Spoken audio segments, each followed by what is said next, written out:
Neste momento, gostaria de dar apenas um pequeno testemunho pessoal a este maravilhoso grupo de pessoas.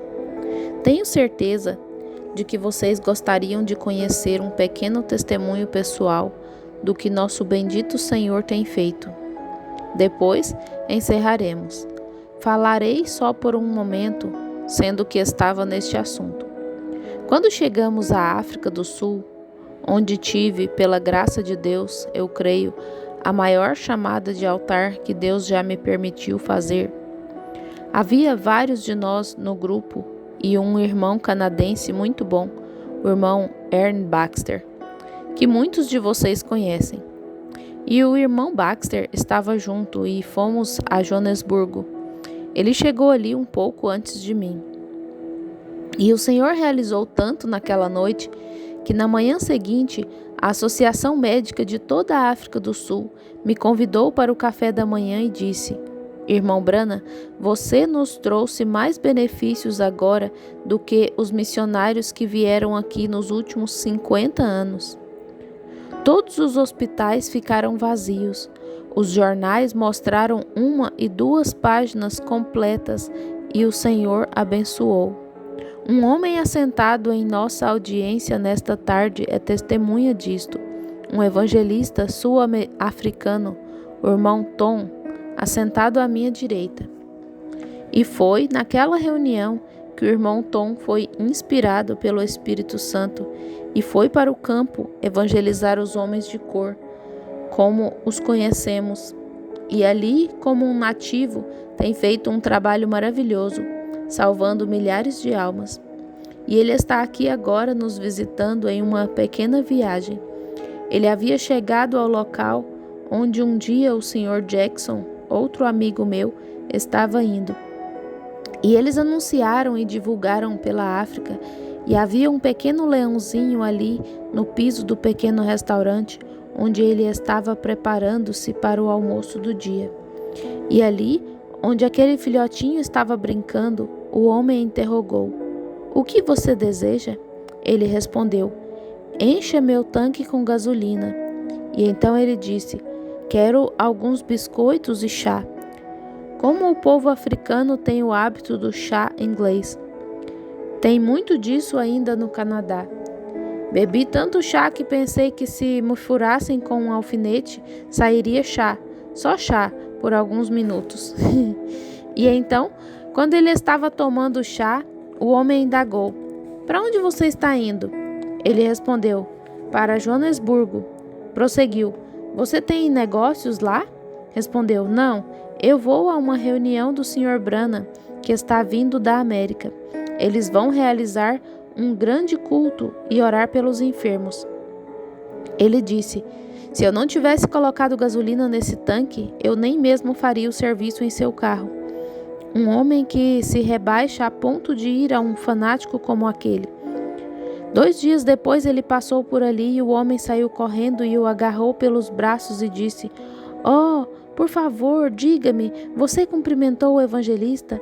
Você viu essas grandes coisas que aconteceram? O que é isso? É o poder do Jesus ressuscitado. Mudou a África da noite para o dia. E eu nunca vou esquecer as reuniões de encerramento em Durban, onde é difícil fazer uma estimativa da multidão.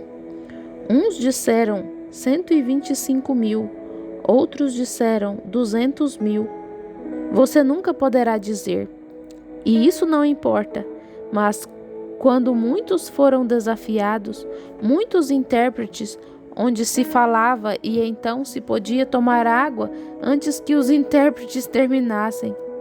Os Zulus, os Xungai, os Xhosa, os Bazutai, muitas daquelas tribos que se reuniram, separadas por cercas, porque eles têm guerras tribais também. Sidney Smith, o prefeito de Durban, que suponho que poderia ser classificada como a Miami dos Estados Unidos, um grande balneário de verão, um lugar lindo. A arquitetura deles está muito além de qualquer coisa que temos nos Estados Unidos. E enquanto estávamos saindo, o Sr. Smith me levou e ele afirmou: Sr. Branham, nunca na história da África Nunca se viu tamanho ajuntamento e tanto interesse. E eu declarei: é por causa do Senhor Jesus. E na saída encontrei um homem negro, o que conhecemos como pessoas de cor. E eles eram muito primitivos, alguns deles estavam nus.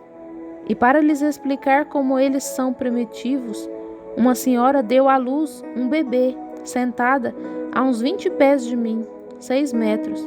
E simplesmente pegou o bebê, deu uma palmadinha nele e começou a amamentá-lo e nem deu atenção àquilo. Não havia hospitais com cobertores e paredes cor-de-rosa e 4 ou 5 especialistas de pé ali ao redor. Eu me pergunto se toda a nossa ciência não tem nos enfraquecido muito, além de outros danos. Então eu observei e disse: aquele homem tem uma etiqueta no pescoço. Ele respondeu: bem, ele é um cristão. Oh, ele prosseguiu: os missionários colocaram uma etiqueta nele. Afirmou: ele é um cristão. Bem, eu interroguei: como é então que ele está carregando um ídolo? Ele respondeu: eu sei falar Xungai, pergunte-lhe você. Então nos dirigimos para um lado da rua. Eu não havia me apresentado diante deles ainda. Eles não nos conheciam. Então eu me dirigi até ali e disse, chame-o de qualquer nome. E eu perguntei: Thomas, você é um cristão? Oh, sim, claro. Ele respondeu em sua língua nativa. Ele era um cristão. Eu indaguei: por que você tem um ídolo? Oh, ele respondeu: isso é um deus também. Si Amoiá, creio que esse é o nome correto, irmão Tom. Amoiá significa uma força invisível, o vento. Se acontecer de falhar o Deus invisível, este não falhará. E ele podia obter coisas desse ídolo que não conseguia obter de Amoiá, porque ele recebia a cura através desse ídolo. Eu vou responder isso daqui a pouco. E o missionário lhe disse, e claro, lendo para ele da Bíblia o que Jesus fez e dizendo que aqueles dias já passaram, então ele descobriu que essa era a fraqueza do nosso missionário. E assim ele carregava um ídolo. E ele afirmou: um ídolo tem poder. Ele contou que seu pai carregava um ídolo. E um dia um leão correu atrás de seu pai e ele colocou o ídolo no chão e acendeu uma pequena fogueira e fez uma oração que o feiticeiro lhe havia ensinado e o leão fugiu. Eu lhe expliquei que eu era um caçador e que caçava leões e que não foi a oração que afugentou o leão, o fogo o afugentou, porque o animal tem medo do fogo. Oh, bem, ele o carregava de qualquer maneira. Agora, você chamaria aquilo de conversão? Não. E depois da reunião daquele dia, não houve como distribuir os cartões de oração. Billy, meu rapaz, era quem descia e distribuía os cartões de oração. Ele veio para casa e me mostrou. Ele não tinha gravata, nem bolsos, nem nada.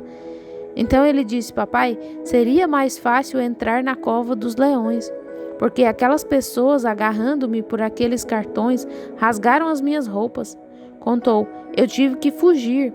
Não pudemos distribuir cartões de oração.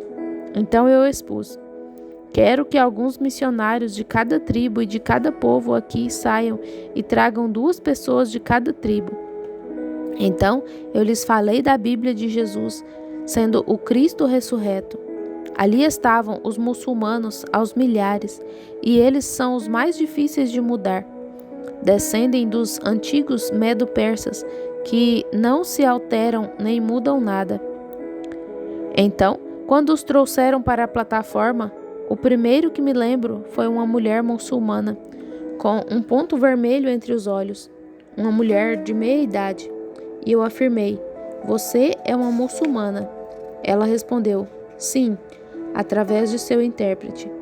E eu interroguei: bem, por que você vem a mim para ajudá-la, sendo eu um cristão? Por que você não vai ao seu sacerdote? Ela disse que cria que eu poderia ajudá-la. Eu declarei: não posso ajudá-la, mas se você crer em Jesus Cristo, Ele te ajudará. Ela finalmente captou. E eu disse: se o Senhor Jesus ressuscitou dos mortos e fizer aqui a mesma coisa que fez quando esteve aqui na terra, você crerá nele? Sim, ela creria. Você o aceitará como seu Salvador? Ela levantou a mão, confirmando que aceitaria.